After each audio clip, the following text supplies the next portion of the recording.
Hello students, welcome back to your favourite channel मैनेज Brains. I am Gauri Jadu, an economics educator. Students, आज हम करने वाले हैं कंप्लीट चैप्टर रिवीजन और the very last chapter of your Indian economic development, जहाँ पे हम कंपेयर करने वाले हैं इंडिया को विद चाइना एंड पाकिस्तान, कि इंडिया ने ऐसा क्या किया, चाइना ने ऐसा क्या किया एंड पाकिस्तान ने ऐसा क्या किया, and what were their root of growth. Okay, so before that students, as you all know कि मैग्नेट ब्रेन्स एक ऐसा चैनल है जो आपको प्रोवाइड करता है high quality education that too free of cost. We talk about CBSE, we have classes from class kindergarten to class 12th, and we also have a Hindi medium channel जहाँ पे हम कवर करते हैं आप सभी के लिए क्लासेस 6 से लेकर क्लास 12 तक। वहाँ पे जो डिफरेंट स्टेट बोर्ड्स को हम फॉलो करते हैं वो है हमारे पास MP board, UP board, Delhi board, Bihar board and Rajasthan board. And apart from these board classes we also provide you e notes and e books. उसकी जो लिंक है आपको बिल्कुल डिस्क्रिप्शन बॉक्स में देखने को मिल जाएगी, तो कभी भी जाके आप देख सकते हैं। सो ऑन दैट नोट जल्दी से शुरू करते हैं हमारी आज की क्लास को, लेकिन उससे पहले आपको करना है जल्दी से like, share and subscribe to the channel. Okay, so let's start with the chapter. We have a comparative development experiences of India, Pakistan and China. ये तीनों ही हमारी नेबरिंग कंट्रीज हैं, है ना, हम सभी को पता है। अब देखो यहाँ पे हम लोग डिफरेंट सेक्टर्स के थ्रू कंपेयर करने वाले हैं, कब कौन सा रिफॉर्म्स आया है उसके बेसिस पे कंपेयर करने वाले हैं कि चाइना ने ऐसा क्या अलग किया कि उसका आज ग्रोथ रेट इतना ज़्यादा है, इंडिया कैसे पाकिस्तान से आगे है, क्यों वो चाइना से भी पीछे है, एंड पाकिस्तान क्यों अभी भी इंडिया और चाइना दोनों से ही पीछे है। सो इन सारी चीज़ों को अपन बहुत अच्छे से देखने वाले हैं। सो क्विक ओवरव्यू ले लेते हैं जल्दी से पहले। सो इन द प्रीवियस चैप्टर्स बेटा हमने पूरा इंडियन इकोनॉमी के पॉइंट ऑफ व्यू से चीज़ों को पढ़ा है कि इंडियन इकोनॉमी ने on the eve of independence कैसी इकोनॉमी थी, फिर धीरे धीरे क्या चैलेंजेस फेस किए, ये सारी चीज़ों को हमने पढ़ा है ना। सो वी नो दैट कि हमारे यहाँ डेवलप्ड इकोनॉमीज़ भी हैं, अंडर डेवलप्ड इकोनॉमीज़ भी हैं, दोनों टाइप की इकोनॉमीज़ हमारे pass through out the world हैं।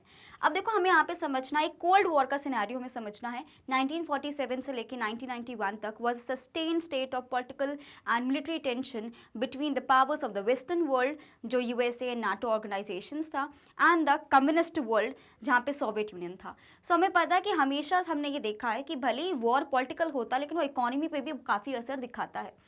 So to this effect, they are also forming various regional and global economic groups such as SAARC, European Union, ASEAN, G8, G20, है ना। So basically क्या होता है, हर country को ये पता है कि हम लोग भले ही हम लोग डेवलप्ड इकोनॉमी की तरफ बढ़ रहे हैं, but someway we all are interdependent on each other. That is a part of globalisation we have studied.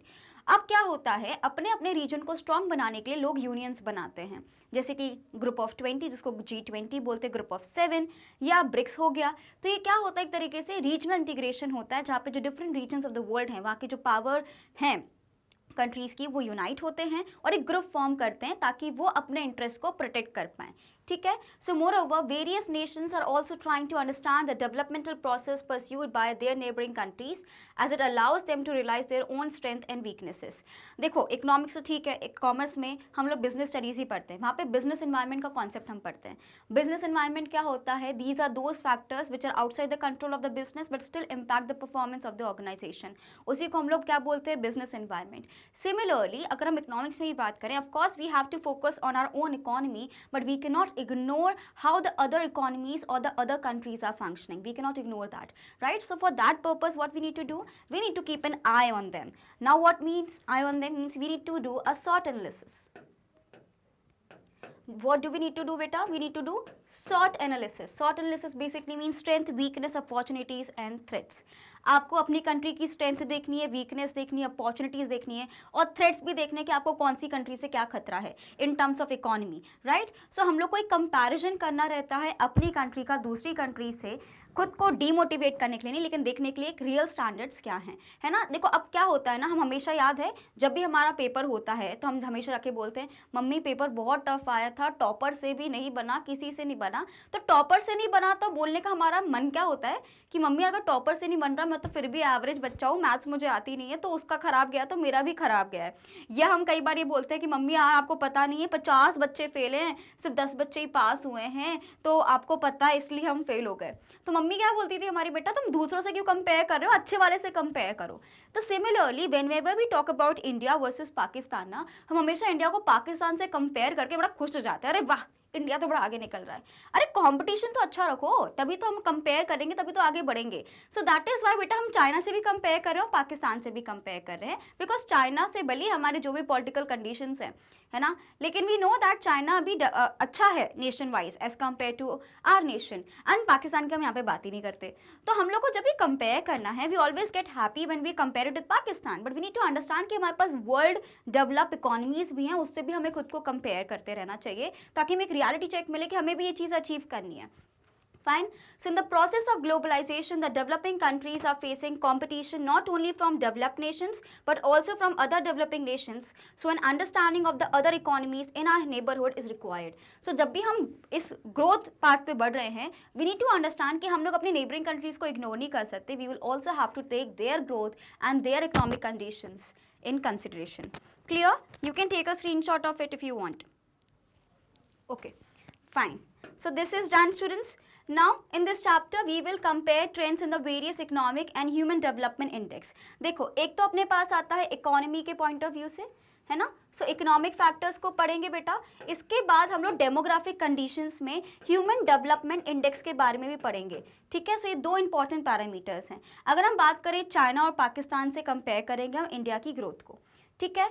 सो सबसे पहले हिस्टोरिकल बैकग्राउंड से ज़्यादा क्वेश्चंस हमारे नहीं आते, हमें जो डेट्स इंपॉर्टेंट है बेटा वो याद रखना है कि जो चाइना का जो रिपब्लिक यूनियन है बेटा वो 1949 में फॉर्म हुआ है। बाकी वो नो कि पाकिस्तान हमारा कब फॉर्म हुआ है, that is on 14 August 1947, and India कब फॉर्म हुआ है बेटा, मतलब इंडिपेंडेंस की जब हम बात करें दैट इज 15 अगस्त 1947। इस पर्टिकुलर चैप्टर से हमारे पास डेट्स बहुत इंपॉर्टेंट हो जाती हैं, so will just take a quick screenshot of this part. Fine, so on that note shall we move on with the next part. Now we have बेटा, अगर हम बात करते हैं जोग्राफिकल लोकेशन की, इंडिया, पाकिस्तान एंड चाइना, ये तो India की नेबरिंग कंट्रीज़ हैं, ठीक है। साउथ में इंडियन ओशियन हमारा पड़ता है, दोनों ही हमारे जो है तीनों कंट्रीज़ एशिया के अंदर आती हैं। सो इंडिया हमारा सिचुएटेड है नॉर्थ ऑफ इक्वेटर बेटा, 7th largest country in the world है, ठीक है। ये सब आपको ये सब लर्न करने की ज़रूरत नहीं है। China situated in eastern Asia, bounded by Pacific in the east, and the 3rd largest country in the world next to Canada and Russia with an area of 9.6 million square kilometres. तो geography के basis पे compare करना है। पाकिस्तान भी हमारा south east side located है ना, and आपको ये समझना है कि इसके जो बॉर्डर्स है चाइना के साथ साथ इंडिया के साथ भी लगते हैं, एंड जो टोटल कल्टिवेटेड एरिया इतना है, एंड ये पूरा हमारा टोटल एरिया इसका हो जाएगा। ये सब आपको पॉइंट्स लर्न करने की ज़रूरत नहीं, जो पॉइंट्स लर्न करने के बेटा इस चैप्टर से मैं ऑलरेडी आपको बता दूंगी। ओके, पॉपुलेशन की बात करें, हम इसके रैंक वाइज लर्न करेंगे बेटा। अब देखो हमारे पास चेंज हो गया है सिनेरियोज, अगर हमारी बुक्स वगैरह में भी देखेंगे तो आपको चाइना मोस्ट पॉपुलेटेड दिखेगा, but scenarios have change now. So most populated में बेटा पहले अपने पास आता है इंडिया, ठीक है, सेकेंड अपने पास है चाइना, मैं इन तीनों में से कंपैरिजन कर रही हूँ, एंड थर्ड अपने पास आता है पाकिस्तान। तो जो मैं पैरामीटर्स आपको लिखवाती चली जा रही हूँ, इससे पहले मैंने आपको डेट ऑफ फॉर्मेशन लिखवाया है, उसके बाद है बेटा on the basis of population, ठीक है। पॉपुलेशन कितनी है वो नहीं पूछेंगे आपसे, लेकिन एटलीस्ट आपको रैंक्स पता होनी चाहिए कि पॉपुलेशन के बेसिस पे फिलहाल इंडिया नंबर 1 पे चल रहा है, सेकेंड नंबर पे we have China, and third number पे वी हैव पाकिस्तान, ठीक है। Is that clear? चलो, so let's have a quick recall, है ना, थोड़ा मैप वर्क भी देख लेते हैं। दिस इज इंडिया बेटा, है ना, this is India, this is Pakistan, and here is China.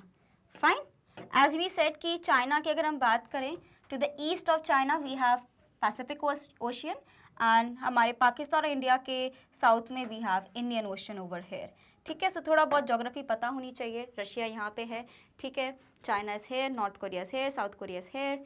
Fine, चलो ना लैंग्वेज की बात करें बेटा, इंडिया में तो बहुत सारी लैंग्वेजेस हैं, ठीक है। We have lot of regional languages, है ना, वी डोंट हैव वन ऐसे कोई राष्ट्रीय भाषा जैसा हमारा कुछ नहीं है, लेकिन हाँ we have a lot of languages. वहीं पे चाइना की अगर हम बात करें तो वहाँ पे भी बहुत ज़्यादा एथिकल लैंग्वेजेस आपको देखने को मिलेंगी। पाकिस्तान का जो नेशनल लैंग्वेज है बेटा that is Urdu, and English is the official language of Pakistan. Clear? Economy की बात करेंगे बेटा, India's economy has transitional from a mixed plan economy to a mix middle income developing social market economy with the notable public sector in strategic sectors. देखो अगर हम बात करते हैं ना, थोड़ा कंपेयर करते हैं इकोनॉमी को लेके, जब मैं बात कर रही हूँ यहाँ पे पाकिस्तान की,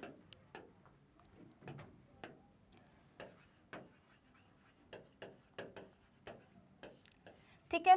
पाकिस्तान की इकॉनमी हो चाहे वो इंडिया की इकॉनमी हो, दोनों की इकॉनमी में क्या सिमिलैरिटीज़ थी, पहले तो आपको ये याद रखना है कि दोनों की इकॉनमी बहुत ज़्यादा मिक्स्ड इकॉनमी थी। ठीक है। बाद में आपको याद रखना है कि after independence of both economies उन्होंने एग्रीकल्चर सेक्टर में ग्रीन रेवोल्यूशन लेके आया है। ठीक है, दोनों ही ग्रीन रेवोल्यूशन लेके आए हैं। पब्लिक सेक्टर को बहुत ज़्यादा बढ़ावा दिया गया है जस्ट आफ्टर इंडिपेंडेंस। ठीक है, सो ये कुछ आपको सिमिलैरिटीज़ मैं लिखवा रही हूँ इंडिया और पाकिस्तान के बीच में कि दोनों ने ही मिक्स्ड इकोनॉमी को चुना। मिक्स्ड इकोनॉमी मतलब जहाँ पे मैं private sector and public sector दोनों को इक्वल पार्टनरशिप बोलना चाह रही हूँ। लेकिन of course we have seen that even in India in starting private sector was not able to participate that much, and that is why 1988 में बेटा reforms आए थे पाकिस्तान में। ठीक है, एंड 1991 में रिफॉर्म्स आए बेटा इंडिया में, जिसको अपन बोलते हैं liberalisation, privatisation and globalisation. So 1991 में we have LPG policies and Pakistan में 1988 में आया था। ठीक है, एंड चाइना में जो रिफॉर्म्स आए हैं बेटा, चाइना में रिफॉर्म्स अपने पास आए हैं 1978 में या 70s में। सो ये तीन चीज़ें आपको याद रखनी है। पहले तो पाकिस्तान और इंडिया दोनों ने ही मिक्स्ड इकोनॉमी को सपोर्ट किया, दोनों ही ग्रीन रेवोल्यूशन लेके आए, प्लस पब्लिक सेक्टर को बहुत ज़्यादा प्रमोट किया। उसके बाद आपको जो चीज़ याद रखनी है, जो रिफॉर्म्स आए हैं तीनों कंट्रीज़ में इकोनॉमी को डेवलप करने के लिए, इंडिया में 1991 में आए। So India was the last country among the the three countries to start with the reforms, है ना। चाइना कब आया है बेटा, चाइना में आया 1978 में, 1988 में हमारे पाकिस्तान में आया है, एंड 1991 में इंडिया में आया। सो ये क्या है बेटा, रिफॉर्म्स, है ना। एक बार मैं और बोल देती हूँ, जो रिफॉर्म्स हैं, ठीक है, सबसे पहले बेटा आए चाइना में। ठीक है, कब आए हैं, 1978 में। सेकेंड आए हैं बेटा पाकिस्तान में। यस, पाकिस्तान हमसे पहले रिफॉर्म्स लेके आया है, दैट इज़ 1988। एंड थर्ड अपने पास हो जाएगा इंडिया, और इंडिया में रिफॉर्म्स आए बेटा 1991। जो अपन ने लिबरलाइजेशन, प्राइवेटाइजेशन एंड ग्लोबलाइजेशन पढ़ा है, वही रिफॉर्म्स की बात हम कर रहे हैं। सो इसका जल्दी से स्क्रीनशॉट ले लीजिए, बिकॉज ये सारी जो चीज़ें मैं लिख के बता रही हूँ ये एग्जामिनेशन पॉइंट ऑफ व्यू से बहुत इंपॉर्टेंट है, तो आप इसको मिस मत करना। ओके, नाउ एलपीजी आपको पता है, related to liberalisation, privatisation and globalisation, इस पर पूरा चैप्टर भी हमने डिस्कस किया है, द थर्ड चैप्टर। लिबरलाइजेशन का मतलब क्या होता है बेटा, लिबरलाइजेशन का मतलब होता है टू अटेन फ्रीडम। आप ट्रेड से रिस्ट्रिक्शंस हटा रहे हो, आप कोशिश कर रहे हो कि जो हमने लाइसेंसिंग सिस्टम था उसको आपको रिड्यूस करना है। जब हम लोग लिबरलाइजेशन की बात कर रहे हैं, एक licensing system is a part of it. हमने लिबरलाइजेशन हमने डिफरेंट सेक्टर्स में पढ़ा है बेटा, बैंकिंग में पढ़ा है अपन ने, ठीक है, फॉरेन ट्रेड में पढ़ा है, ठीक है, इंडस्ट्रीज़ में पढ़ा है। सो हमने बहुत अलग अलग पॉइंट ऑफ व्यू से, टैक्सेशन में पढ़ा है। So different point of view से हमने लिबरलाइजेशन को पढ़ा है। सो लिबरलाइजेशन का मतलब क्या होता है, जब हम रिस्ट्रिक्शंस को रिमूव कर रहे हैं या डिक्रीज कर रहे हैं, ताकि हमारी जो ट्रेडिंग है वो ईजी हो पाए, ताकि जो फॉरेन डायरेक्ट इन्वेस्टमेंट है वो मेरा इंक्रीज हो पाए। तो ये सारी चीज़ें हमने करी थी। तो जब भी से मैं लिबरलाइजेशन की बात कर रही हूँ, आप सिर्फ इंडस्ट्रीज़ के पॉइंट ऑफ व्यू से मत समझाया करिए। हमारे पास डिफरेंट सेक्टर्स के थ्रू हमने इसको पढ़ा है, चाहे वो टैक्सेशन हो, फॉरेन ट्रेड हो, इंडस्ट्रीज़ हो, चाहे मेरे पास फाइनेंशियल रिफॉर्म्स हो, है ना। सो हमने बहुत अलग अलग रिफॉर्म्स के पॉइंट ऑफ व्यू से पढ़ा है। So that is why liberalisation का मतलब क्या होता है कि हम लोग को ट्रेड फ्री करना है, ईजी करना है, एंड फॉरेन डायरेक्ट इन्वेस्टमेंट को इंक्रीज करना है। नेक्स्ट मेरे पास आता है बेटा प्राइवेटाइजेशन। प्राइवेटाइजेशन का मतलब क्या होता है, that you are giving private sector and ownership, that is privatization, increase in the private ownership. So earlier everything was restricted to public sector, right, because initially private sector did not participated much. So that is why later on what happened, all the kind of industries were in the major control of the state or the center, and you need to get license to open your own company. And licence सिर्फ company खोलने के लिए नहीं होता था, कुछ expand करना है, कुछ नया चीज़ उसमें इंक्लूड करना है, तो फिर से आपको लाइसेंस चाहिए। So getting a licence was a big headache. So private sector बहुत लिमिटेड था। तो हमने देखा कि यार हमें प्राइवेटाइजेशन लाने की ज़रूरत है। प्राइवेटाइजेशन का मतलब क्या होता है, जब आप प्राइवेट सेक्टर को ज़्यादा ओनरशिप दे रहे हो, जिसके लिए हम लोग डिसइन्वेस्टमेंट करते हैं, या डायरेक्ट ट्रांसफर भी आप कर सकते हो। नेक्स्ट है मेरे पास बेटा globalisation. Globalisation refers to the integration of the Indian economy with the global economy in the context of the economic reforms. So जब हम लोग वर्ल्ड इकोनॉमी को साथ में लेके आते हैं, दैट इज ग्लोबलाइजेशन। हम चाहते हैं कि फ्री ट्रेड हो, आपस में ज़्यादा इंपोर्ट एक्सपोर्ट बढ़े, इंटर रिलेटेडनेस बढ़े, that is basically of globalisation. Clear? So we have already studied about these three important points in the chapter number 3 as well. Now China ने तो इंडिया के reforms मैंने आपको बता दिया बेटा, एलपीजी रिफॉर्म्स आए। चाइना ने जो 3-4 मेजर रिफॉर्म्स लेके आए उसके बारे में स्टडी करते हैं। सबसे पहले बेटा हमारे पास आया the great leap forward campaign. So अगर मैं चाइना का पूरा पॉइंट ऑफ व्यू आपको समझा रही हूँ, सो चाइना मेरा 1949 में सबसे पहले तो हमारा वो रिपब्लिक यूनियन बना, ठीक है, the People's Republic of China बना। उसके बाद अगर हम बात करते हैं द ग्रेट लीप फॉरवर्ड, है ना, ये हमारे पास आया है 1958 में, ठीक है।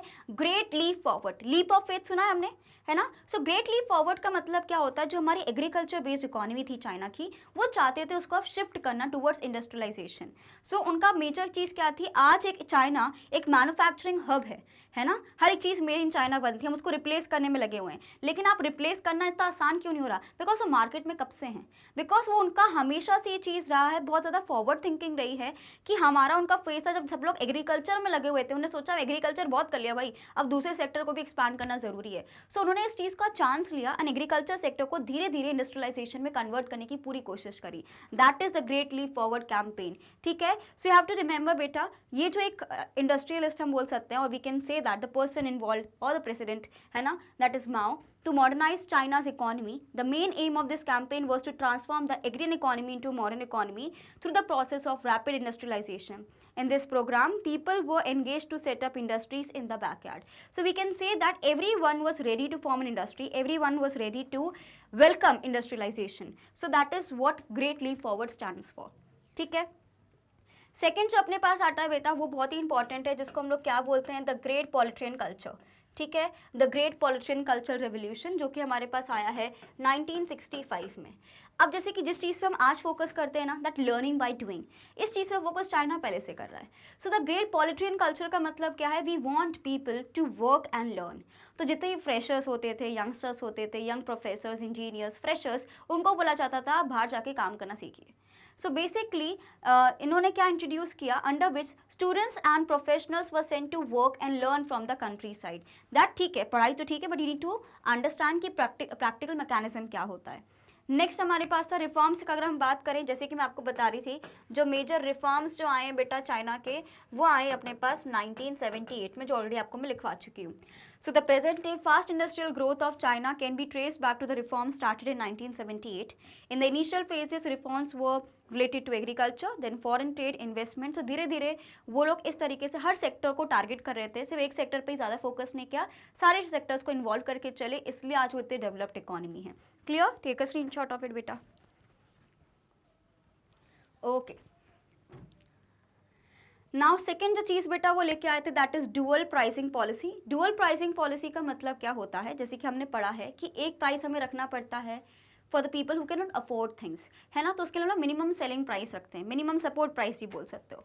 सो मिनिमम सपोर्ट प्राइस का मतलब क्या होता है, जैसे कि हमने पढ़ा है, बफर स्टॉक मेंटेन करने के लिए गवर्नमेंट फार्मर से डायरेक्टली चीज़ों को परचेज कर लेती है, उनको प्रॉमिस करती है कि हम आपको एक मिनिमम प्राइस देंगे, इससे कम आपको दाम नहीं मिलने वाला। तो इससे हम क्या कर रहे हैं, फार्मर्स के इंटरेस्ट को प्रोटेक्ट कर रहे हैं। तो सिमिलरली यहाँ पे भी दो प्राइसेस होते हैं, एक मार्केट प्राइस जो market force of demand and supply तय करते हैं, और एक होता है प्राइस जो गवर्नमेंट सेट करती है बिलो इट, सो दैट कि एटलीस्ट इतना तो उनको मिलना ही चाहिए। So the reform process also involved dual pricing, जहाँ पे first farmers industrial units were required to buy and sell quantities on the basis of the fixed price set up by the government। ने जो government ने price set किया है उसके हिसाब से हम चीज़ों को बेचेंगे ताकि ज़्यादा लॉस ना हो। नेक्स्ट हमारे पास आता है बहुत ही इंपॉर्टेंट चीज, जैसे स्पेशल इकोनॉमिक जोन्स। इससे क्वेश्चन भी आया बेटा पिछले साल बोर्ड एग्जामिनेशन में। So in order to attract foreign investors, special economic zones को सेटअप किया जाता है, जहाँ पे उनका मेन फोकस होता है कि हमें ज़्यादा फॉरेन डायरेक्ट इन्वेस्टमेंट चाहिए, फॉरेन इन्वॉल्वमेंट चाहिए। क्लियर, चलो अब थोड़ा पाकिस्तान के पॉइंट ऑफ व्यू से समझते हैं।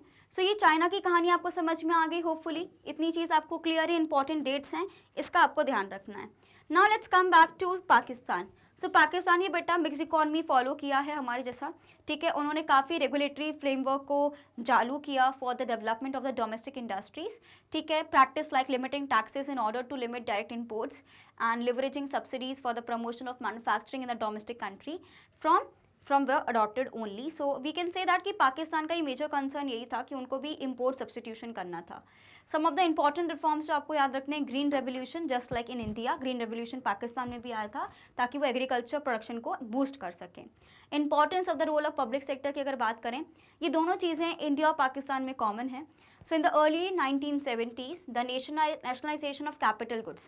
कैपिटल गुड्स बेटा वो गुड्स होते हैं जिससे अपन बाकी गुड्स को बनाते हैं, जैसे कि फिजिकल गुड्स एंड सर्विसेज, है ना, जैसे कि रॉ मटेरियल्स, जिससे हम बात कर सकते हैं कोई मशीन, हैवी मशीनरी वगैरह, उसी का यूज़ करके तो हम बाकी का सामान बनाते हैं। सो कैपिटल गुड्स वो गुड्स होते हैं, प्लांट मशीनरी, जिसके थ्रू और गुड्स बनते हैं।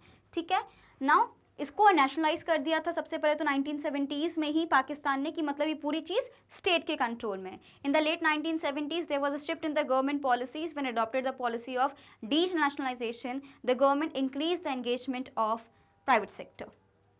ठीक है, अगर हम बात करते हैं बेटा पॉलिटिकल स्टेटस की, चाहे वो चाइना हो, चाहे वो पाकिस्तान हो, चाहे वो इंडिया हो, सबसे ज़्यादा पॉलिटिकल इंस्टेबिलिटी आपको पाकिस्तान में देखने को मिलती है। And that is one of the biggest reason कि पॉलिटिकल स्टेबिलिटी के इंस्टेबिलिटी होने के कारण पाकिस्तान कभी भी अच्छे से अपनी इकोनॉमी को स्टेबलाइज नहीं कर पाता है। ठीक है, ओके अब हम बात करें बेटा डेमोग्राफिक इंडिकेटर्स का। ये हमें 2017-18 के हिसाब से दिखा है। अब मैंने अभी आपको बताया पॉपुलेशन में सबसे पहले इंडिया है, not China, and second number पे we have Pakistan, sorry China, and then we have Pakistan. ठीक है, ओके नेक्स्ट अपने पास आता है density of population. Density of population का मतलब क्या होता है, एक पर्टिकुलर एरिया में कितने ज़्यादा लोग रहते हैं, तो वो ज़्यादा इंडिया में है, देन चाइना में, एंड देन पाकिस्तान में। एनुअल ग्रोथ रेट की बात करें, ठीक है, भले अभी इंडिया हमारा मोस्ट पॉपुलेटेड है, लेकिन सबसे ज़्यादा जो ग्रोथ रेट आपको देखने को मिलेगा, ग्रोथ रेट की अगर मैं बात कर रही हूँ, ठीक है, all of you will write down the part जो मैं आपको येलो इंक से लिख के बता रही हूँ। ग्रोथ रेट की अगर मैं बात करूँ तो सबसे पहले हमारे पास है पाकिस्तान का, सेकेंड नंबर पे है बेटा अपना चाइना, सॉरी इंडिया,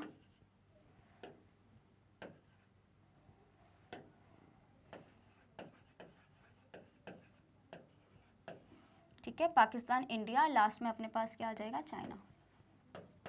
हम पॉपुलेशन ग्रोथ रेट की बात कर रहे हैं। ठीक है, डेंसिटी ऑफ पॉपुलेशन की बात करेंगे बेटा, तो उसमें भी सबसे पहले अगर मैं बात कर रही हूँ डेंसिटी की, सो डेंसिटी में सबसे पहले है बेटा इंडिया, सेकेंड नंबर पे अपने पास है पाकिस्तान, एंड थर्ड नंबर पे है अपना चाइना, है ना। तो ये जो मैं डेटा यहाँ पे लिख रही हूँ, आप प्लीज़ इसको कंसीडर करिएगा, take a screenshot of it, क्योंकि आपको बहुत ही लेटेस्ट नॉर्म्स के हिसाब से चीज़ों को बता रही हूँ। Fine, okay great. अभी वन चाइल्ड पॉलिसी के बारे में बताऊंगी, so don't worry about that. ठीक है, one child policy basically China लेके आया था 1970s में, 2015 में उसको अबॉलिश कर दिया था। सो वन चाइल्ड पॉलिसी पे इस पे फोकस किया गया था कि ग्रोथ रेट बहुत ज़्यादा हो रहा था, so we wanted to decrease the population, तो उसके लिए बोला कि सिर्फ आप एक ही बच्चा कर सकते हो, उससे ज़्यादा नहीं। ठीक है, अगर हम बात करेंगे बेटा सेक्स रेशो की, या जेंडर रेशो भी हम इसको बोल सकते हैं कि कितना कंपैरिजन है कि पर 1000 मेल्स के लिए कितनी फीमेल्स हैं। अगर हम बात करेंगे सबसे लोएस्ट बेटा इंडिया में है, एंड अगर हम बात करें सो India and sorry China and Pakistan फिर भी काफ़ी सेम लेवल पे, लेकिन सबसे लोएस्ट आपको इंडिया में देखने को मिलेगा। ठीक है, अर्बनाइजेशन सबसे ज़्यादा चाइना में है, देन इंडिया में, and then in Pakistan respectively. Okay, अब मेरे पास जो बहुत इंपॉर्टेंट आता है सेक्टर्स का कंट्रीब्यूशन, तो आपको समझना है बेटा कि जो अपना है चाइना, चाइना में सबसे ज़्यादा कंट्रीब्यूशन आता है अपना सेकेंडरी सेक्टर से। ठीक है, सबसे ज़्यादा major contribution in GDP, and बाकी अपना जो इंडिया एंड पाकिस्तान है, दोनों का मेजर कंट्रीब्यूशन आता है सर्विस सेक्टर से। ठीक है, टेक अ स्क्रीनशॉट। आपको इस पे ना क्वेश्चन कैसे आएगा बेटा, एक स्टैटिस्टिकल डेटा गिवन रहेगा और आपको एनालाइज करने को बोलेंगे। ठीक है, अगर हम बात करते हैं एग्रीकल्चर सेक्टर की, सो इनिशियली एग्रीकल्चर सेक्टर में, तीनों ही सेक्टर्स में अगर हम बात करते हैं, एग्रीकल्चर सेक्टर सबसे ज़्यादा कंट्रीब्यूशन करता था स्टार्टिंग जब रिफॉर्म्स वगैरह शुरू ही हुए थे, लेकिन उसके बाद धीरे धीरे चेंजेस आए, जब ग्रेट लीप फॉरवर्ड आया उसकी वजह से मैन्युफैक्चरिंग इंडस्ट्री आगे आ गया, एंड उसके बाद इंडिया और पाकिस्तान में तो हम बात कर सकते हैं कि सर्विस सेक्टर काफ़ी बूस्ट हुआ है। ठीक है, ओके अब जो मेरे पास बात आता है that is human development index. See human development index या इंडिकेटर्स की जब हम बात करते हैं, ये बेसिकली किसी भी कंट्री के डेमोग्राफिक कंडीशंस को डिफाइन करते हैं। ठीक है, so human development index is an essential indicator of studying human development of a country. A higher value of human development index shows a greater level of growth and development in a country. In 2019, Human Development Index of India, China and Pakistan were estimated to be 0.64, 0.76 and 0.557. तो आपको ये समझना है कि जब हम लोग बात करते हैं ह्यूमन डेवलपमेंट इंडेक्स की बेटा, तो सबसे पहला अपना हाईएस्ट है चाइना का रैंक वाइज, सेकेंड है इंडिया का, एंड थर्ड अपने पास आता है पाकिस्तान। ठीक है, कि मैं किसकी बात कर रही हूँ, ह्यूमन डेवलपमेंट इंडेक्स की बात करती हूँ। ऐसा इंडिकेटर जो वहाँ के जो लोग रहते हैं उसका एजुकेशन, उनका लाइफ एक्सपेक्टेंसी और हेल्थ के बेसिस पे निकाला जाता है, that is human development indicators index. Clear? तो उसमें सबसे पहले हमारे पास चाइना है, सेकेंड नंबर पे we have India and third we have Pakistan. Is that clear to you people? Please take a screenshot of it. Fine. अब देखो इसमें और कितनी सारी चीज़ें गिवन हैं। हमें क्या गिवन है, रैंक्स गिवन है, लाइफ एक्सपेक्टेंसी अगर हम बात करें at birth, mean years of schooling, gross national income per capita income, percentage of people living below poverty line, है ना, infant mortality rate, maternal mortality rate, population using basic sanitation, population using basic drinking water source, percentage of undernourished children. So these all are indicators of demographic indicators जो हम बात करते हैं human development index के अंदर. Is that thing clear to you people? Okay. सबसे पहले अगर हम बात करते हैं life expectancy at birth, so life expectancy refers to the average number of years for which people are expected to live. तो उसमें हम बात करते हैं इंडिकेटर्स की, तो China has the highest. So life expectancy में सबसे पहले बेटा चाइना आ रहा है अपना. ठीक है, सेकेंड नंबर पे we have India and third number पे वी हैव पाकिस्तान. ठीक है, मीन ईयर्स ऑफ स्कूलिंग में सबसे पहले आप अगेन सेम रैंकिंग अपनी इसमें भी चलेगी. सो दोनों में सेम रैंकिंग है. मेजर केसेस में China is number 1, second is India, third is Pakistan. I think that is very self explanatory, उसमें समझाने की ज़रूरत नहीं है क्योंकि वो ग्रोथ रेट अलग ही इंडिकेट कर रहा है सारी चीज़ों को. फाइन. ओके, अगर हम बात करते हैं बेटा gross national income per capita, so the highest ranking again that is of China is mainly due to the higher gross national income per capita income. And उसके बाद we have India and then we have for Pakistan. So again आप देखेंगे कि हमारे पास same ही उसमें चीज़ें चल रही हैं. People living below poverty line, so people who live below poverty line are the people who do not even have income to attain basic life facilities, या बोल सकते हैं जो नेसेसिटीज़ ऑफ लाइफ है उसको भी हम लोग नहीं कर पा रहे हैं. So Pakistan has the largest number of poor people among the 3 countries. China has the smallest share of among and 3 countries. So again आप इसमें भी देखोगे परसेंटेज लिविंग अगर हम बात करेंगे बिलो पॉवर्टी लाइन, तो सबसे ज़्यादा दैट इज़ इन पाकिस्तान. ठीक है, सेकेंड नंबर पे बेटा we have India and third number पे वी हैव चाइना. ठीक है, is that clear? This is according to 2019 report. Okay, these are the ranks which I am writing which you have to take a screenshot of. Fine. Infant mortality rate का मतलब क्या होता है, within completing 1 year जो small babies होते हैं उनकी death हो जाती है, उनको हम पर 1000 के बेसिस पे कैलकुलेट करते हैं, that is infant mortality rate. Right. So infant mortality rate refers to the number of infants dying before reaching 1 year of age per 1000 जो बर्थ्स होते हैं. Now low IMR shows better health and sanitation facilities as most of the infants die due to the unhygienic environment. It is the lowest in China and highest in Pakistan. So आपको समझना है कि IMR सबसे ज़्यादा है पाकिस्तान में,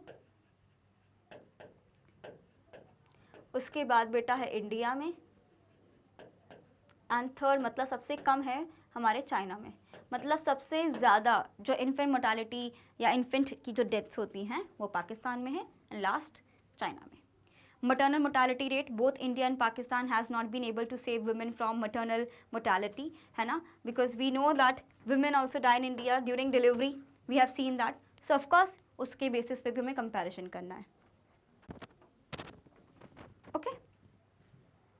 now percentage of the population using at least basic sanitation, है ना, ये तो बहुत ही बेसिक चीज़ है. सो उसमें भी चाइना की परफॉर्मेंस ज़्यादा है, अच्छी है as compare to India and Pakistan. Now percentage of population using at least basic drinking water, again we can say that कि उसमें चाइना नंबर 1 है, सेकंड नंबर पे इंडिया है एंड थर्ड नंबर पे पाकिस्तान है. So basically we can see that कि major cases में पाकिस्तान सबसे बेकार परफॉर्म कर रहा है, ज़्यादा परफॉर्मेंस अच्छी चाइना की है एंड बीच में फंस जाता है India. Now percentage of under nourish children, कुपोषित बच्चे, है ना, तो आपको समझना है चाइना में सबसे कम है बेटा. ठीक है, which is been undernourished and in India it is 37.9 and in Pakistan it is 37.6. तो इसमें बेसिकली हम ये बोल सकते हैं कि इंडिया में सबसे ज़्यादा है बिकॉज पॉपुलेशन भी कंपैरेटिवली ज़्यादा है then in Pakistan and then it is in China. Now what are the development strategies of a country act as a model to address और other issues and guidance for the development. So China ने introduce किए थे अपने reforms 1978 में, पाकिस्तान ने 1988 में and India ने introduce करे 1991 में, जो ऑलरेडी मैं आपको लिखवा चुकी हूँ। नाउ इंडिया की अगर हम बात करते हैं, so policies of close trade were first consider during the development path of India. अगर हम इसी को बात करें, इसी को अपन क्या बोलते हैं बेटा, इम्पोर्ट सब्स्टिट्यूशन। इम्पोर्ट सब्स्टिट्यूशन अपन ने पढ़ा है। इम्पोर्ट सब्स्टिट्यूशन का मतलब क्या होता है कि आप अपनी डोमेस्टिक कंट्रीज जो इंडस्ट्रीज़ हैं उसको इतना ज़्यादा प्रोटेक्ट करना चाहते हो कि आप चाहते हो कि हम लोग किसी से भी इम्पोर्ट ना करें, and we want everyone to think कि इंडिया में सब बन रहा है। So import substitution which is good thing. लेकिन दिक्कत क्या हो गई कि हम लोग इंटरनेशनल मार्केट में बाद में सर्वाइव करने में बड़ी दिक्कत आई, बिकॉज हमारे गुड्स उस लेवल के नहीं बन रहे थे। सो अगर उसके बाद क्या हुआ, हमारे पास जब फाइनेंशियल क्राइसिस आए, IMF और वर्ल्ड बैंक ने हमें फोर्स किया, प्रेशराइज किया कि आपको अपनी इकोनॉमी में रिफॉर्म्स लेके आने पड़ेंगे, तब हम रिफॉर्म्स लेके आए। चाइना की अगर हम बात करें बेटा, वो खुद से रिफॉर्म्स लेके आया था, खुद की मर्जी से। लेकिन पाकिस्तान एंड चाइना दोनों, सॉरी पाकिस्तान एंड इंडिया, हम दोनों ने रिफॉर्म्स कैसे लेके आए, जब हमें प्रेशराइज किया गया है। ठीक है, ओके। सो हमारा अगर मेन फोकस बात करें, जो भी हमारे इनिशियल रिफॉर्म्स वगैरह आए हैं, फर्स्ट 5 ईयर प्लान्स वगैरह की भी अगर मैं बात करूं, है ना, फर्स्ट 5 ईयर प्लान्स की अगर हम बात करें बेटा, सबसे पहले 5 ईयर प्लान को इम्प्लीमेंट करने वाला था इंडिया। सो वो 1951 में मेरा फर्स्ट 5 ईयर प्लान शुरू हो गया था। चाइना का हुआ है बेटा 1953 में, एंड पाकिस्तान रिफॉर्म्स लेके आया है 1956 में। ठीक है, हम किसकी बात कर रहे हैं, 5 ईयर प्लान्स की। सो सबसे पहले इंडिया का भी मेन फोकस ये था कि हमें पॉवर्टी को रिमूव करना है, एंड हम चाहते थे कि एग्रीकल्चर सेक्टर को बूस्ट किया जाए। ठीक है, एंड पब्लिक सेक्टर को हमने इंपॉर्टेंस दी थी। Clear, take a screenshot of it first.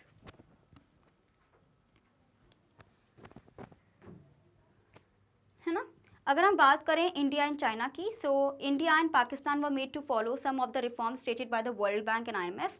लेकिन चाइना ने ऐसा कुछ भी फॉलो नहीं किया, उन्होंने खुद ही से किया था, जो मैं ऑलरेडी आपको बता चुकी हूँ। प्री रिफॉर्म पीरियड की अगर हम बात करते हैं, so there has been a massive extension of essential health services in rural India and areas. The commune system created a more equitable distribution of food grains despite land reforms, collectivism and the great leap Forward the other initiative. The per capita grain output was same as it was in 1950s. In 1978, the government of China was not satisfied with the low pace of economy and lack of the modernization under Maoist rule. As a result, several reform measures were introduced in 1978. ठीक है, so first the reforms are implemented to be followed on the smaller level, फिर धीरे धीरे उसको compulsory कर दिया, और उन्होंने इंफ्रास्ट्रक्चर के फॉर्म में भी एजुकेशन, हेल्थ, हर सेक्टर में काम करना शुरू किया। इसलिए चाइना का डेवलपमेंट ज़्यादा है। हमारे यहाँ क्या होता है, हम एक सेक्टर पे इतना फोकस कर देते हैं और बाकी सारे सेक्टर्स को निगलेक्ट कर देते हैं, बट चाइना ने इस चीज़ को कंसिडर करते हुए सारे सेक्टर्स को इक्वल इंपॉर्टेंस दी है। ठीक है, पाकिस्तान की बेटा अगर बात करें, in Pakistan the reform process led to the worsening of all the economic indicators. Usually reforms क्यों लेके आए जाते हैं, ताकि आपकी कंट्री में ग्रोथ हो, है ना। लेकिन पाकिस्तान के केस में ऐसा नहीं था। पाकिस्तान के केस में क्या हो गया, इवन आफ्टर रिफॉर्म्स उनकी जो कंट्री है वो रिवाइव नहीं कर पाई। ठीक है, so as compare to 1980s the growth rate of GDP and sectoral constituents decrease in 1990s। The proportion of poor in the 1960 was 40%, which declined to 25% in 1980s and started rising again in 1990s. So basically होता है population, अगर हम बात करते हैं sorry poverty की, वो धीरे धीरे कम हो रही थी, लेकिन उसके बाद वो 1990 से फिर से री एमर्जेंस शुरू हो गया था, बिकॉज रिफॉर्म्स फेल हो गए थे। The reasons for the slow rate of growth, rate of री एमर्जेंस ऑफ पॉवर्टी, ये बहुत ही इंपॉर्टेंट क्वेश्चन है बेटा, है ना। व्हाट वर द रीजन्स, तो पहला क्या है, agriculture growth and food supply situation was based on good harvest and not on the institutional process of technical change. यानी हम अभी भी बेटर इरीगेशन पे नहीं, बल्कि हम लोग वेदर पे डिपेंडेंट थे। And as foreign exchange is an essential component of any country, बहुत ज़्यादा बर्डन था इनके ऊपर। फॉरेन डायरेक्ट इन्वेस्टमेंट था नहीं, लेकिन फॉरेन लोन्स बहुत थे। ठीक है, and there was growing dependence on foreign loan on one hand and increasing difficulty in paying the interest rates. So इसलिए उस वजह से उनकी इकॉनमी को बहुत ज़्यादा सेटबैक्स मिले और फिर से पॉवर्टी धीरे धीरे डेवलप होने लगी। So what is the conclusion, अभी हमने पढ़ा इंडिया, चाइना एंड पाकिस्तान में कि चाइना ने अपने रिफॉर्म्स को बहुत अच्छे से इम्प्लीमेंट किया, वो हमेशा से फास्ट फॉरवर्ड रहा है, पहले से सोच के चला है। सो चाइना आज अपनी जगह पे इसलिए है। इंडिया ने भी चीज़ों को किया है, लेकिन वो और बेटर तरीके से चीज़ें कर सकता था। पाकिस्तान ऐसी कंट्री थी जो रिफॉर्म्स लेके आया, लेकिन उसके बाद भी इस्टेब्लिश नहीं हो पाया। मेन रीज़न क्या था, पहला एग्रीकल्चर पर इतनी ज़्यादा डिपेंडेंस, प्लस एग्रीकल्चर में ज़्यादा डेवलपमेंट ना होना, फॉरेन डायरेक्ट इन्वेस्टमेंट ना होना, प्लस फॉरेन लोन्स बहुत ज़्यादा होना। ये तीन मेजर रीजन्स थे जिसकी वजह से पाकिस्तान का डेवलपमेंट नहीं हो पाया और री इमर्जेंस ऑफ पॉवर्टी हो गया. So what we can conclude through the whole thing, because ये चैप्टर बहुत छोटा है, बहुत टू द पॉइंट चीज़ें हमारे पास, फैक्ट्स और स्टैटिस्टिकल डेटा ही हमें पढ़ना है. So India, China and Pakistan have travelled more than 7 decades of development with varied results.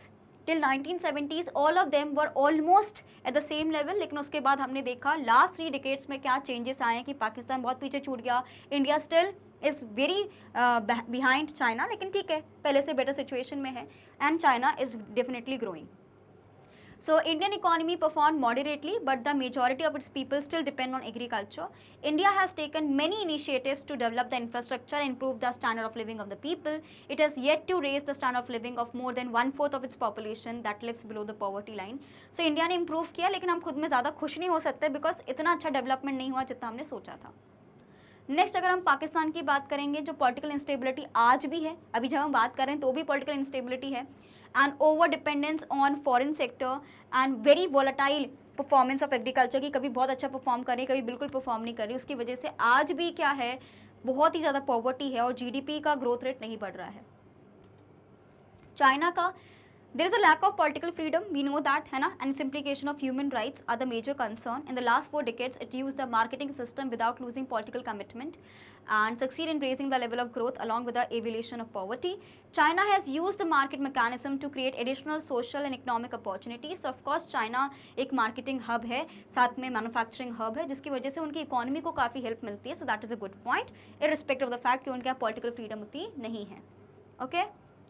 तो स्टूडेंट्स यही था हमारा a very quick chapter revision of this chapter. In this chapter there is nothing in thing to understand, है ना, जो theories वगैरह हैं उसको अपन अंडरस्टैंड कर सकते हैं, लेकिन मेजर चीज़ें आपको लर्न करनी है, जो डेट्स हैं, कब रिफॉर्म्स आए, कब 5-year प्लान आया, ये सारी चीज़ों को आपको लर्न करना है, कंपेयर करना है ना. You will get a particular case study from this particular chapter, so उसको आपको एनालाइज करके आंसर्स करने पड़ेंगे, जो हम ऑलरेडी मोस्ट इंपॉर्टेंट क्वेश्चन में कवर कर चुके हैं, तो आप उसको जाके देख सकते हैं. सो होपफुली स्टूडेंट्स आपको आज का ये वीडियो अच्छा लगा होगा, and this will help you to score good marks in your board examination. Students as you all know कि मैग्नेट ब्रेन्स एक ऐसा चैनल है जो आपको प्रोवाइड करता है high quality education, that too free of cost. If you talk about CBSE, we cover classes from kindergarten to class 12th, and we also have a Hindi medium channel जहाँ पे हम कवर करते हैं आप सभी के लिए क्लासेस 6 से लेकर क्लास 12 तक. वहाँ पे जो डिफरेंट स्टेट बोर्ड्स को हम फॉलो करते हैं वो है हमारे पास MP board, UP board, Delhi board, Bihar board and Rajasthan board. And students we also provide e notes and e books, उसकी जो लिंक है आपको बिल्कुल डिस्क्रिप्शन बॉक्स में देखने को मिल जाएगी, तो कभी भी जाके आप देख सकते हैं. Apart from these board classes we also provide you 3 special courses like Vedic maths crash course and spoken English course, जो आपको हमारे चैनल पर देखने को मिल जाएगा. क्लियर? हमें सिर्फ आपको बेटा यूट्यूब में नहीं और भी डिफरेंट सोशल मीडिया चैनल्स पर हम लोग हैं, तो वहाँ पे हमें बिल्कुल फॉलो करिए for important information like Facebook, Instagram, Twitter and WhatsApp. तो उधर भी आप हमें फॉलो कर सकते हैं so that you don't miss any important information and opportunity. Clear? So it was great teaching you all people, so hopefully you liked it, है ना. कोई भी डाउट हो, कन्फ्यूजन, आप बिल्कुल मुझे कमेंट सेक्शन में बता सकते हैं. So on that note students, bye bye, take care and we will meet in the next video. So till then bye bye, revise and thank you watching this video.